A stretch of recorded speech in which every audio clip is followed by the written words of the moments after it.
নমস্কার বন্ধুরা, আপনাদের সকলকে স্বাগত আরেকটি নতুন ভিডিওতে। তো বন্ধুরা, এই ভিডিওতে আপনাদের সাথে বেশ কিছু গুরুত্বপূর্ণ বিষয় নিয়ে আলোচনা করতে চলেছি।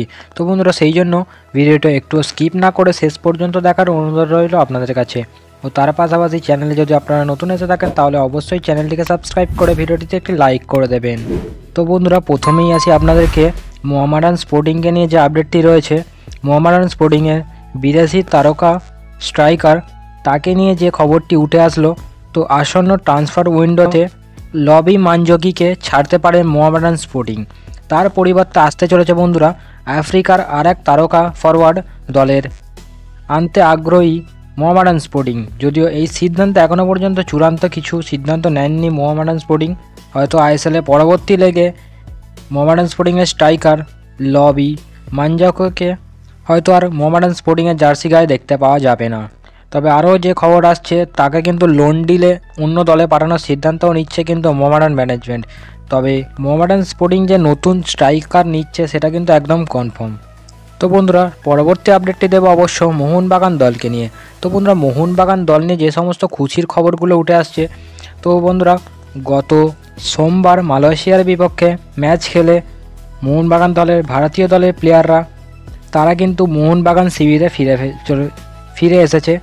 যেমনটা কি বিশালকাইত আপুইয়া, লিস্টন কোলাসো সকলেই কিন্তু মোহনবাগান দলে যোগ দিয়ে দিয়েছেন।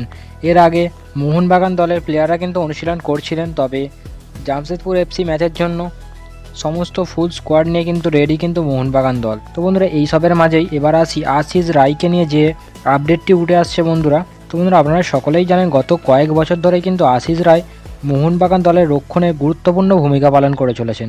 তবে জাতীয় দলের শিবিরে যাওয়ার পর আশিস রায় কিন্তু একটি হ্যামস্ট্রিং ইনজুরি পায়, যার কারণে সেই চোটটা কতটা গুরুতর প্রথমের দিকে কিছুটা না জানা গেলেও তবে পরবর্তীতে মেডিকেল পরীক্ষায় রিপোর্টে চোট সম্পর্কে স্পষ্ট ধারণা মিলেছে যে চিকিৎসকরা জানিয়েছেন এই চোট থেকে পুরোপুরি সেরে উঠতে অন্তত 2 সপ্তাহ সময় লাগবে কিন্তু আশিস রায়ের। এর ফলে আসন্ন ম্যাচগুলি কিন্তু রক্ষণ ভাগে এই তারকা ডিফেন্ডার কিন্তু অনুপস্থিত থাকছে একদম কনফার্ম। আশিস রায়ের অনুপস্থিতি মোহনবাগান দলেরই নয়, সমর্থকদেরও কিন্তু বড় ধাক্কা কিন্তু মোহনবাগানের। তবে এখন যে আপডেট রয়েছে বন্ধুরা, তিনি মাঠে ফিরতে ডিসেম্বরের প্রথম সপ্তাহের মধ্যে মাঠে ফিরতে পারেন আশিস রায়। এর ফলে 8ই ডিসেম্বর নর্থ ইস্টের বিরুদ্ধে তিনি মাঠে নামার সম্ভাবনা রয়েছে। যদি বন্ধুরা সেই ম্যাচের জন্য প্রস্তুত না হয়, পরবর্তী ম্যাচ কেরালা ব্লাস্টার বিরুদ্ধে কিন্তু ম্যাচে নামতে পারে আশিস রায়, সেরকমটাই কিন্তু আপডেট রয়েছে।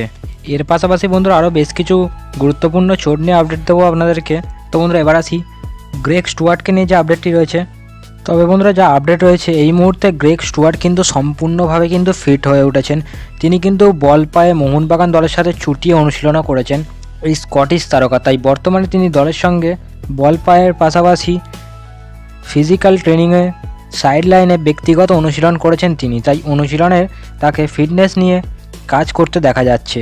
মনে করা হচ্ছে যে জামশেদপুর ম্যাচেই তার ফেরার সম্ভাবনা কিন্তু কম, তবে চোটমুক্ত হয়ে পরবর্তী ম্যাচে তাকে দেখা যেতে পারে কিন্তু মাঠে। এবার আসি থাপার চোট নিয়ে। তবে তাকে নিয়ে যে রিপোর্টটি উঠে আসছে, তিনি আগে থেকে কিন্তু অনেকটাই সুস্থ রয়েছে অনিরুদ্ধ থাপা। তাই গত মঙ্গলবার মোহনবাগানে অনুশীলনে তাকে দেখা গেছে। তাই স্টুয়ার্টের মতো তিনিও কিন্তু সাইড লাইনে দৌড়ানো ও হালকা ফিজিক্যাল ট্রেনিং করেছেন। থাপা দলের মাঝমাঠের কিন্তু গুরুত্বপূর্ণ ভূমিকা পালন করছে মোহনবাগান দলে। তার উপস্থিতি দলের ভারসাম্য বজায় রাখে। তাই আগামী জামশেদপুর ম্যাচে তাকে মাঠে নামানোর ব্যাপারে কোচ মলিনা ইতিবাচক ইঙ্গিত দিয়েছেন। তবে কিছু চূড়ান্ত সিদ্ধান্ত ম্যাচের আগে নেওয়া হবে বলে জানিয়েছেন কিন্তু কোচ হোসে মলিনা। লাস্ট আপডেটটি দেবো আপনাদেরকে বন্ধুরা ইস্ট বেঙ্গল দলকে নিয়ে। তো বন্ধুরা, নর্থ ইস্টের বিপক্ষে ম্যাচের পুরো পয়েন্ট পাওয়ার জন্য কিন্তু বেশ কঠোর পরিশ্রম করতে হবে কিন্তু ইস্ট বেঙ্গল দলকে, যার কারণে এবার অস্কার বুজন বিশেষ করে মাঝমাঠে সায়ন ও পিবি বিষ্ণুর মতো প্রতিভাবান তরুণদের থেকে সঠিক পারফরমেন্সের আশা করতে হবে।